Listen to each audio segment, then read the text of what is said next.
Abra sua Bíblia comigo no livro 1 Samuel. 1 Samuel 17. 1 Samuel 17, 50. 1 Samuel 17, 50. E assim está escrito na palavra que prevalece. Assim Davi prevaleceu sobre o filisteu, com uma funda e com uma pedra, e feriu o filisteu e o matou. Porém não havia espada na mão de Davi. Assim Davi prevaleceu sobre o filisteu, ou sobre Golias, em algumas traduções. Com uma funda e com uma pedra, ele feriu a Golias e o matou. Senhor da glória, essa é a tua hora, meu Pai. Oh, doce amigo Espírito Santo de todas as horas, me usa nas tuas mãos, Senhor, como tu queres, que ao abrir da minha boca venha ser o Espírito de Deus falando através de mim, para que nós possamos entender um pouco mais de ti, do teu reino, da tua palavra. E aprendendo mais, possamos avançar em direção ao alvo, que é Cristo Jesus, e viver uma caminhada plena e de vitórias aqui na terra. Amém. Pode sentar, por favor.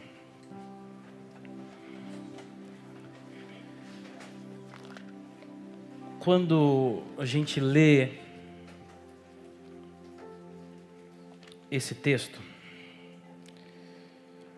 a gente remete a uma história que é conhecida de todos aqui. A história do rei Davi, que nessa passagem que a gente acabou de ler, ele não era rei ainda, ele era apenas um menino, um pequeno pastor, formoso de rosto, não tão alto, ruivo, que vivia escondido por detrás das malhadas, pela vergonha da sua família. Podemos dizer que Davi, e a gente já discutiu isso aqui algumas vezes, já aprendeu nessa casa, que ele era um rejeitado. Mas chegou um momento na vida de Davi, que a vida dele mudou. Teve um corte na caminhada dele. Daquele tempo de vergonha, daquele tempo de ser desprezado, daquele tempo de ser desconhecido, daquele tempo de não ter grandes conquistas ainda de conhecimento geral e notória, porque ele já tinha feito alguns feitos no campo, escondido de todos. Mas ele ainda não era conhecido. E no texto que a gente acabou de ler, em 1 Samuel 17, é exatamente quando Davi triunfa sobre Golias. Quando ele derruba Golias, quando ele fere Golias com uma funda ou uma tiradeira e uma pedrinha, sem espada nas mãos, e ele abate o gigante. E dali em diante a história de Davi começa a ser diferente. E ele vai começar a viver aquela promessa que Deus tinha para a vida dele. De a partir dali de chegar a ser o rei Davi. Conhecido até hoje, estudado até hoje, reverenciado até hoje. Quem já teve a oportunidade de ir a Israel, ali a Jerusalém, o túmulo dele é visitado até hoje por milhares de milhões de pessoas por ano. Só passam para ver o túmulo do rei Davi, para tocar no túmulo do rei Davi. Porque na história dos judeus, na história de Israel, é impossível você narrar a história dos judeus e não citar o rei Davi pelo menos uma vez. Ele é um ícone daquela cultura. É um valente. Um homem que conquistou tudo ali em torno e expandiu o território que Deus definiu que eram deles. E um homem que conseguiu unir as 12 tribos. Um homem para ser estudado, um homem para ser visto, um homem para ser de fato reverenciado. Dentro das suas qualidades, daquelas que ele alcançou êxito. Davi, um fenômeno, um guerreiro espetacular. Um treinamento militar e um incentivo abaixo das suas fileiras. Invejável. Quem já ouviu essas histórias todas do rei Davi? Os feitos e as conquistas do rei Davi. Pois é. E eu lendo a Bíblia, sempre me chama a atenção as coisas que Davi conseguiu, as coisas que Davi fez. Mas recentemente eu digo de ontem para hoje, eu comecei a querer entender um pouco mais e a questionar um pouco mais sobre a paternidade de Davi. Porque Davi como um rei, ele é inquestionável. Davi como um guerreiro, meu Deus, invejável. Poucos são os guerreiros que nós temos na história como Davi. E a gente vê muitos feitos de Davi rei, de Davi guerreiro. E eu comecei a me perguntar, Senhor, mas Davi era pai. E o pai, rei Davi? E o pai, rei Davi, como é que ele era? O que é que ele tinha? Quais foram os feitos? Quais foram as conquistas? O que é que ele fez de bom? O que é que foi de maravilhoso? Qual foi os ensinamentos? Qual foi o legado que foi deixado? E esse pensamento começou a remoer a minha cabeça há alguns dias. Eu falei, Senhor, não sei o que é que você quer com isso. E eu até comentei por alto com Tati ontem. Geralmente, quando eu vou pregar alguma coisa que está no meu coração, durante a semana eu vou estudando aquilo. E aí vou desenvolvendo, vou fazendo um esboço, um estudo. E tenho ali minhas anotações prontas e uma linha de pregação. Mas isso estava no meu coração me incomodando. Não, e a paternidade do rei Davi? E ele como pai? Eu falei, não, isso não pode ser a mensagem que o Senhor quer que eu pregue. Não é possível. E ontem de noite, a gente ontem de manhã foi para a praia, para a casa de praia, e ontem de noite, assim, de tardezinha de noite, eu peguei ali o iPad, comecei a ler a Bíblia, estudar e abrir lá a página em branco para começar a digitar o que seria o esboço de hoje. E eu olhei muitas coisas, olhei estudos antigos, olhei devocionais que eu faço, e outros canais de devocional que eu gosto de estudar também, e nada. Eu cheguei para a Tati e falei, não é possível. Ela, o quê, amor? Eu falei, amanhã é domingo. Ela, eu falei, não tem esboço. Imagina, Erval vai chegar lá amanhã e dizer, cadê o iPad? Não tem? Porque todo domingo, quando acaba de pregar, eu quero o iPad para roubar o esboço. Eu falei, não tem, não vai ter esboço. Ela, por quê? Eu falei, porque eu não sei. E aí ela chegou assim, por que você não prega sobre o que não fazer como pai? E a gente estava na mesa do café, será de tardezinha para de noite, eu levantei, na hora que ela falou, eu puxei a cadeira e levantei, ela, não, volte aqui. Eu falei, não, vou aqui no quarto. E eu me ajoelhei no quarto e comecei a chorar. Eu disse, Deus, só porque eu não queria pregar isso, você tinha que esfregar em minha cara através da minha mulher. E eu amo esse Deus, porque o senso de humor de Deus é maravilhoso. Eu falei, sim, Senhor, então amanhã eu vou pregar sobre isso e eu tenho certeza que o seu Espírito vai me conduzir, vai dizer o que falar e vai me revelar aquilo que você quer que a gente fale no domingo à noite. E eu comecei a analisar um pouquinho da vida de Davi. E hoje de tarde ela me pegou no quarto, eu estava com fone de ouvido, ouvindo os louvores da harpa e estudando. E tem coisas que a gente conhece quando a gente lê a Bíblia, mas lê mesmo, não no sentido de estudar, mas como um romance, lendo e passando as páginas e não se aprofunda. Tem coisas que passam desapercebido e a gente não entende. E depois, quando a gente começa a ler com mais cuidado, as coisas começam a ficar mais claras. Claro que o rei Davi foi pai, ele era pai. Mas uma das coisas que eu não tinha me atentado, até porque a gente lê, vê os nomes, passa a genealogia das pessoas e às vezes não fixa, não capta. E o rei Davi, ele reinou por 40 anos, 7 anos ele reinou em Hebrom e 33 anos ele reinou em Jerusalém.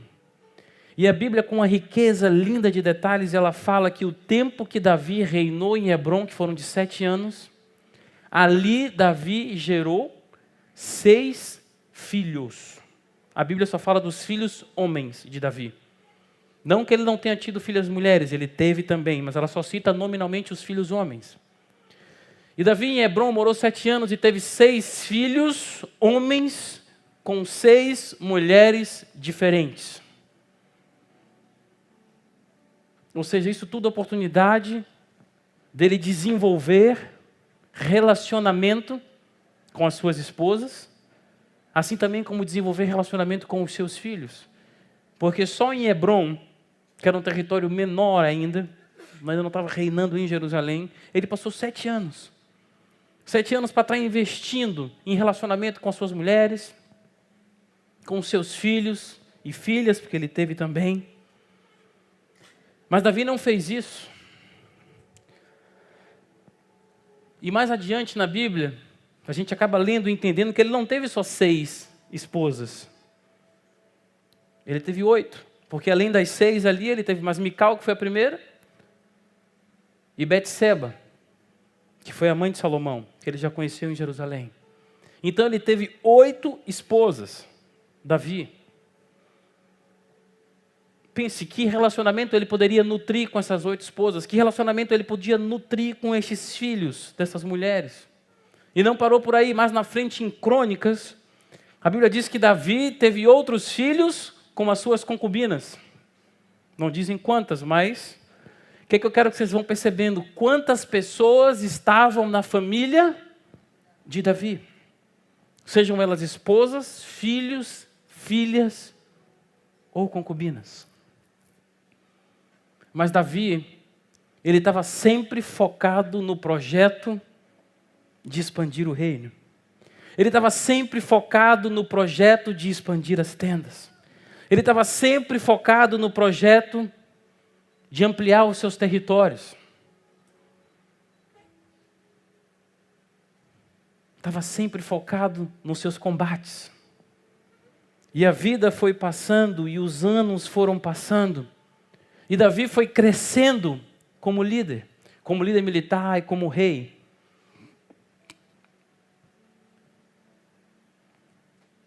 E foi cumprindo aquele propósito que estava dentro do coração dele.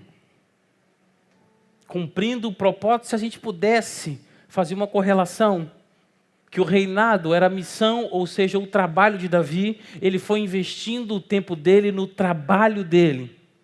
E foi deixando a sua família à margem do relacionamento dele com a família. O mesmo Davi que é exemplo de coragem, o mesmo Davi que tem uma fé inabalável, que quando ele olhou o gigante, ele não se desesperou e disse: eu vou contra você em nome do Senhor dos Exércitos, e hoje mesmo eu vou dar a sua carne para as aves dos céus.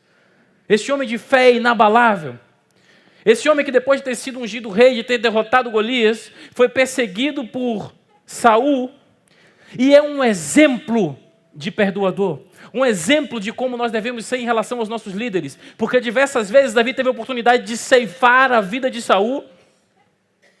Ele disse: eu não vou tocar porque ele é ungido do Senhor. Que exemplo ele nos deixou. Que exemplo de homem. Que exemplo de fé inabalável. Que exemplo de perdoadora, Davi. Não, mas Saul quer te matar, Davi, ele está armando emboscada para você, ele quer acabar com sua vida. Eu vou perdoar a ele. Ele é o meu rei, ele é o meu líder. Mas Davi, você não entende, ele está armando uma cilada, ele vai te pegar na frente. Ele é ungido do Senhor. Um exemplo de perdoador, um exemplo de coração cheio de perdão. Davi era um homem que não aguentava ver coisas erradas, ele partia para cima. Veja lá na frente, quando ele peca contra o Senhor com Betseba, o profeta Natan chega para ele e conta uma história. Ele diz: Davi, tem um homem aqui no seu reino. Ele é muito simples, muito pobre, ele tem apenas uma ovelhinha. E essa ovelhinha é família dele. Então ele bota no colo, ele amamenta ela no colo, ele carinha essa ovelhinha. E o vizinho dele é um cara muito rico, cheio de ovelhas no aprisco. E deu uma festa na casa dele, ele não quis matar uma das centenas de milhares de ovelhas, ele pegou a do vizinho, gordinha, era a única que ele tinha, que botava no colo e matou. E deu a festa. Davi se irou, a Bíblia conta. Me dê o nome que eu vou fazer justiça. Me dê o nome que ele vai pagar com a vida. Então, um homem justiceiro, ele queria fazer justiça, ele tinha isso no coração dele, ele era bom nisso também. Mas isso ele não sabia viver dentro de casa.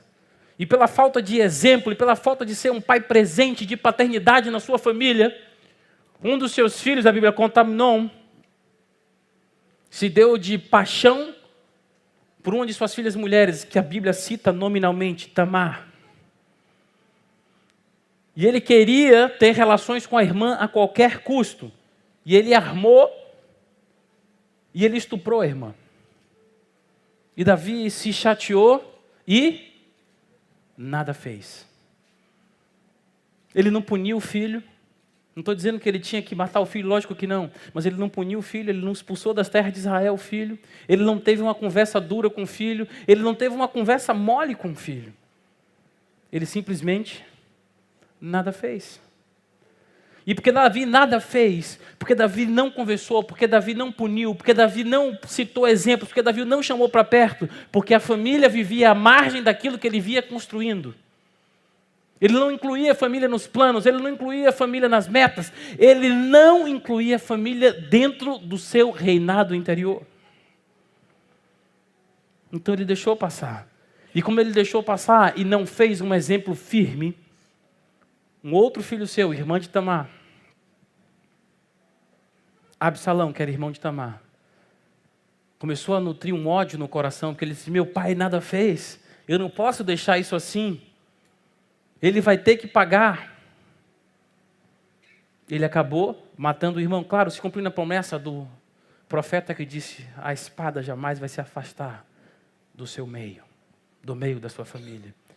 E ele matou o irmão. E a Bíblia conta que por isso ele fugiu dali de Jerusalém, foi morar longe, foi para a casa do seu avô e lá ficou um bom tempo, cerca de 3 anos. E depois ele voltou para Jerusalém, e quando ele voltou para Jerusalém, ele casou, teve filhos, e Davi não falava com ele. Davi não conheceu os netos, filhos de Absalão. Não tinha relacionamento mais na família, de nenhuma forma. Ele estava tão preocupado com seus projetos pessoais e com seu reinado, que ele não estava vivendo para a família no primeiro plano. Ou melhor dizendo, ele não estava vivendo para a família em nenhum plano. Ótimo, estava conquistando, estava expandindo, estava unindo tribos, mas a família ele não estava unindo. Muito pelo contrário, a família ele estava dizimando.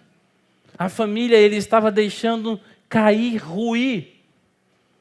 Ele não estava vivendo pela família, para a família. Não estava fazendo nada para que eles tivessem unidade. Nada.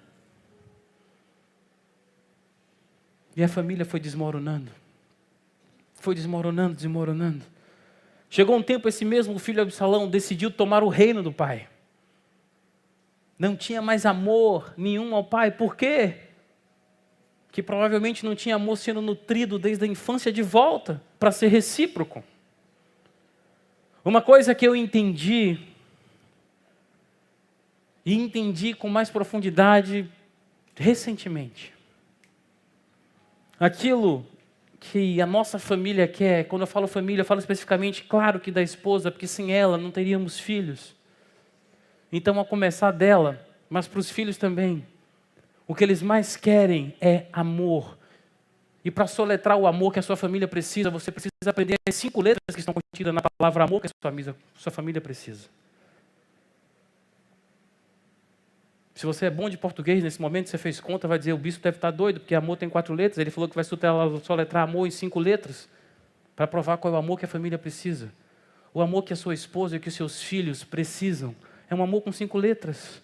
T-E-M-P-O. Tempo. Não gasto, mas investido. E Davi não amou com tempo aos seus filhos, Davi não amou com tempo as suas esposas, Davi não amou com tempo aqueles que estavam mais próximos. E pela falta do exemplo do amor incutido no coração da família e dos familiares de Davi, o reino foi conquistado, mas a família chegou em ruínas. O reino foi conquistado e a família se esfacelou. Quando Absalão resolveu tomar o trono, a Bíblia conta que Davi começou a subir o monte descalço e sem coroas e chorando. O grande rei Davi, aquele que desafiou Golias, disse, quem é você? Mas por não ter organizado uma vida investida de tempo na sua família, ele viu um dos seus filhos, do seu próprio sangue, querer usurpar o reino das suas mãos. O reino que era promessa de Deus para Davi, estava sendo usurpado porque ele não investiu tempo no relacionamento com os filhos e com as mulheres. Os sonhos que Deus tem colocado no seu coração, pai, os sonhos que Deus tem te dado para sonhar, as conquistas que Ele quer realizar através da sua vida, Claro que elas são prioridades, mas você quer chegar lá só? Sem ter ninguém ao seu lado para celebrar? Que tipo de estrutura de fundação você está dando para os sonhos que Deus tem colocado no seu coração? O que adianta você chegar no lugar mais alto do pódio e não ter ninguém para celebrar com você? É muito bom você estar no lugar mais alto e estar segurando um troféu. É ou não é? Mas o que adianta se você não tem as pessoas que mais deveriam te amar do seu lado, te incentivando, te dando suporte, celebrando junto com você? Falar em troféu. Eu não sei se todos os homens que estão aqui, claro que não são pais ainda, mas a maioria estão em algum relacionamento, são casados ou estão namorando. Deixa eu te dizer uma coisa. A Bíblia diz que a herança vem dos pais, mas a mulher vem do Senhor. Quando o Senhor trouxer a sua mulher, não tenha ela como seu troféu, porque o troféu é uma coisa que você quer exibir a todos. Não faça isso, tenha ela como seu tesouro, porque o tesouro é aquilo que você guarda no lugar mais secreto e guarda com todas as suas forças. Não saia por aí querendo exibir a sua esposa, a sua mulher como um troféu. Guarde como seu tesouro que Deus te deu. Porque se você tiver um troféu numa mão, um punhado de ouro na outra, você não vai sair por aí em todos os lugares. Meu ouro, meu ouro, meu ouro, não vai. E a mulher é um ouro de Deus para a nossa vida. Ouro puro, refinado de Ofir. Então esconda e cuide como seu maior investimento. E a Bíblia conta que Davi partiu chorando. E foi embora descalço, porque nem tempo de calçar as sandálias ele teve. Saiu sem coroa. E depois, ele já estava em idade avançada, foi quando ele começou a perceber que ele não tinha mais um relacionamento com os familiares, que ele não tinha mais relacionamento com os filhos, que ele não tinha mais família. E ele começou a querer se arrepender por isso, e ele começou a dizer na caçada por Absalão, por favor, não matem ele, não matem ele, não matem ele. Quando chegou o relatório que Absalão tinha sido preso pelos cabelos e que tinha sido morto por uma lança. E ele, Absalão, Absalão, Absalão, quem dera fosse eu morrer em seu lugar. Não era para ninguém morrer se tivesse tempo investido no relacionamento desde pequeno. Não era para ninguém morrer se tivesse amor investido nos relacionamentos familiares. Não coloque o seu propósito de vida acima do seu propósito familiar. Não coloque a sua empresa na frente da sua família. Não coloque o seu trabalho em cima da sua família. Não coloque as suas metas de conquista em cima da sua família. O trabalho é importante, a conquista é importante, mas a família é mais importante. A família é a criação perfeita de Deus. Não queira deixar isso quebrar, não queira se separar, não queira deixar de viver em unidade com aqueles que Deus te deu para você cuidar. É bom sonhar, é bom ter metas, é bom conquistar. Mas melhor do que isso, é melhor viver e viver com intensidade, amando aquelas pessoas que Deus te deu. Cuide dos seus filhos. Quem é pai aqui nessa noite? Cuide dos seus filhos. Cuide das suas filhas. Cuide da sua esposa. Às vezes a gente com o pai, a gente começa num período da vida a enxergar isso e começa a ter um remorso pelo tempo que a gente não tem vivido ou deixou de viver com os nossos filhos. E a gente querer compensar isso com outras coisas. Não, essa semana ele tinha um jogo importante de futebol, essa semana ele tinha uma competição de judô, essa semana ele tinha uma aula de natação. Eu não pude assistir, mas está tranquilo, porque eu vou com ele no cinema. Não, o cinema não deu tempo. Ia ser um tempo bom ali com ele, não deu tempo de ir no cinema. Poxa, não deu, já sei. Eu estou passando aqui, que eu tenho um almoço de negócio no shopping, vou passar na loja de brinquedo aqui rapidinho, vou comprar um brinquedo para ele. Aquilo que seu filho precisa não custa dinheiro. Custa o seu abraço, o seu beijo, o seu carinho, o seu tempo. Porque para qualquer criança que você perguntar, escolha o brinquedo que você quer ou escolha se você quer passar tempo com o papai. Ele vai dizer, eu quero passar tempo com o papai. Priorize os seus filhos, priorize a educação dos seus filhos, priorize o exemplo que você dá aos seus filhos. Veja como você trata a sua esposa na frente dos seus filhos. Porque ela é sua esposa, mas ela é a mãe dos seus filhos. A mesma coisa eu digo para você, esposa, veja como você trata seu esposo na frente dos seus filhos. Ele é seu marido, mas ele é o primeiro super-herói que seus filhos vão ter na vida. Eles não conseguem ver um super-herói acuado, descaracterizado e humilhado.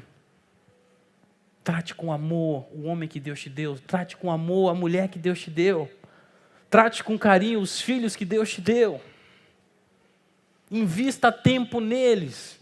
Porque o que você investir de tempo hoje vai voltar como investimento na sua vida. O que você investir de tempo hoje vai voltar como investimento no seu relacionamento com eles. E o brinquedo que você compra, o bem material que você dá, não substitui, nem vai substituir nunca o relacionamento e a relação que você podia ter com eles com tempo de qualidade. E quando você começa, estou chegando ao fim que a gente tem ceia, quando você começa a imprimir esse tipo de conceito na cabeça dos seus filhos, quando eles são pequenos. Não, eu não tenho tempo, mas eu vou compensar dando um brinquedo legal que ele quer. Não, eu não tenho tempo, mas eu vou comprar algum material que ele não tem. Ele vai começando a entender que você não precisa estar perto. Você só precisa pagar de alguma forma pelo amor. Que o amor se vende. Não, meu pai não estava comigo, mas ele me deu isso. Ou seja, ele está me amando nessa forma. Então custa. Ou seja, se ele não tem tempo, ele pagou isso, eu estou sendo amado. E ele vai crescendo com essa mentalidade de que o dinheiro compra o cuidado, que o dinheiro compra o carinho, que o dinheiro compra o conforto do lar. Enquanto isso não é verdade. Eu vou te dizer uma coisa, a gente está chegando ao fim. Nós vamos cear. E eu quero ler mais um texto na Bíblia. E esse texto foi que chamou minha atenção. E eu disse, Senhor, nos dá entendimento para que nós não sejamos assim. E o texto está no primeiro livro de Reis, 1 Reis, capítulo 1, versos de 1 a 3. Eu vou ler para vocês. 1 Reis 1, de 1 a 3. Ora, o rei Davi era velho e debilitado, atingido pelos anos, e o cobriam com panos, mas ele não retinha o calor. Portanto, os seus servos lhe disseram, que seja procurado para o meu senhor o rei uma jovem virgem, e que ela se ponha de pé diante do rei, e deixe que ela deite sobre o seu peito e o acalente, para que o senhor o rei possa reter calor. Assim eles procuraram uma donzela formosa em todos os termos de Israel, e encontraram Abisag, uma sunamita, e trouxeram ao rei. Eu fiz questão de, no começo da mensagem, falar que só em Hebrom ele teve 6 mulheres. Ele passou 7 anos ali e teve 6 mulheres. E teve filhos com essas 6 mulheres e filhas. Depois ele passou mais 33 anos em Jerusalém e ele teve mais 2 esposas. A primeira que é Mical e depois Betseba. Então ele teve 8 mulheres e uma infinidade de filhos.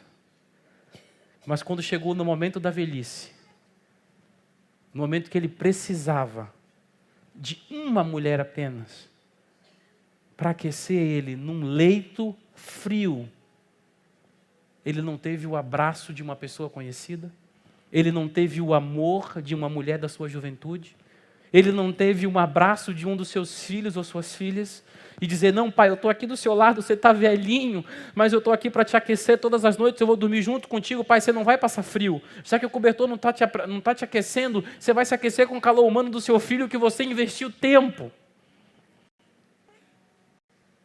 Mas porque os filhos de Davi cresceram num conceito, como ele era rei, tinha dinheiro para tudo, não investiu tempo nos filhos, mas comprou algumas coisas para o filho, provavelmente terras, animais, riquezas, para compensar pelo tempo que ele não investiu. Os filhos entenderam. O carinho se compra, ele está precisando de alguém, vamos trazer uma serva para ele, para aquecer. E hoje a gente vê isso nos dias de hoje. Eu estava falando com o Tati essa semana. Eu tive uma reunião com um amigo, num dos abrigos aqui de Salvador. E a infinidade de idosas que você vê ali. Esse abrigo que eu fui, um abrigo muito bem montado, caro para se ficar ali. Com diárias, dependendo do apartamento, de até 5 mil reais. Diárias não, mensalidade de até 5 mil reais por mês. Cheios, sem vagas. Aí eu me pego a pensar, se uma família está disposta a pagar 5 mil reais por mês para manter um idoso ali, e tem condições para isso, será que não tinha condições de manter em casa com um cuidador? Mas não teve uma infância de tempo investido. Então o que ficou na cabeça é, eu posso comprar o carinho com alguém que vai dar. Ele lá vai estar bem mais cuidado, enquanto eu produzo para poder pagar o que ele precisa. Não sabendo que o que ele quer não é produção, o que ele quer hoje é tempo, mas ele não tem tempo porque ele não investiu tempo quando ele tinha que investir. E assim também foi a história de Davi, se preocupou em conquistar e fez conquistas maravilhosas. Se preocupou com o legado e deixou um legado maravilhoso. Mas no momento da velhice e do frio, não teve um abraço de um familiar. Morreu sem um abraço de um familiar, sem ser aquecido, porque ele já tinha sido esquecido pelos filhos que ele gerou e pelas mulheres que ele teve. Que isso fique de exemplo aos nossos corações. Não queira comprar felicidade, não queira comprar carinho, não queira comprar amor. Dê felicidade, dê carinho, dê amor, dê tempo. Dê tempo de qualidade.